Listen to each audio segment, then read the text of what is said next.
రాష్ట్రంలో అక్రమ నిర్బంధాలు, అక్రమ అరెస్టుల పర్వం కొనసాగుతూనే ఉంది. ప్రజా సమస్యలపై ప్రశ్నిస్తున్న వారిని ఎక్కడికక్కడ అడ్డుకుంటున్నారు. కరీంనగర్ జిల్లాలో మాజీ ఎమ్మెల్యే సుంకె రవిశంకర్ను స్థానిక పోలీసులు హౌస్ అరెస్టు చేశారు. రైతు భరోసా 15,000 ఇస్తామంటూ చెప్పిన రేవంత్ రెడ్డి ఇప్పుడు 12,000 మాత్రమే ఇస్తామనడంతో రైతులతో కలిసి నిరసన తెలిపేందుకు వెళ్తుండగా ఇంటి వద్దే పోలీసులు ఆయనను అడ్డుకున్నారు. ఎన్నికల్లో ఇచ్చిన హామీలు అమలు చేయాలంటూ సీఎం రేవంత్ను ప్రశ్నిస్తారనే భయంతోనే బీఆర్ఎస్ నాయకులను గృహ నిర్బంధం చేస్తున్నారు.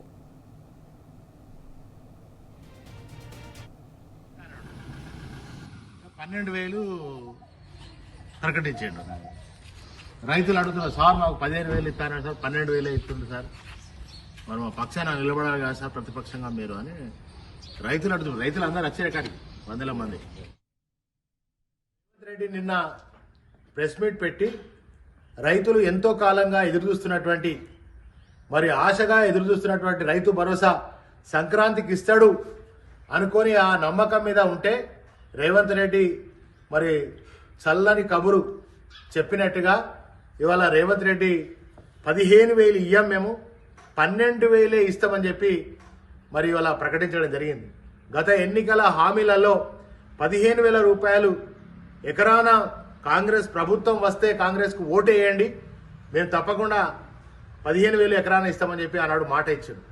ఇవాళ యూటర్న్ తీసుకొని మరి ఆ మాట ఇచ్చిన దాని ప్రకారంగా కాకుండా 12,000 ఇస్తా అని మళ్ళీ అబద్ధాలతో మళ్ళీ ప్రభుత్వాన్ని నడిపే ప్రయత్నం చేస్తున్నాడు. ఆనాడు అబద్ధం ఆడి ఓట్లు వేయించుకున్నాడు, ఈనాడు మళ్ళొక అబద్ధాన్ని ఆడే ప్రయత్నం చేసినాడు. కనుక రేవంత్ రెడ్డి గత ఎన్నికల కంటే ముందు చెప్పినటువంటి హామీని 100% మరి ఇవ్వాలని డిమాండ్ చేస్తూ గంగాధరలో ఈరోజు 10 గంటలకు ధర్నా చేయాలని రైతులందరూ వచ్చి దాదాపుగా సుమారుగా 100,000 మంది రైతులు వచ్చి ఇవాళ నిరసన కార్యక్రమాన్ని చేపడతా ఉంటే ఇంట్లో నుంచి బయటకు వెళ్ళేటువంటి సందర్భంలో పోలీసులు అడ్డుకొని మరి ఇలా అరెస్ట్ చేస్తా ఉన్నారు.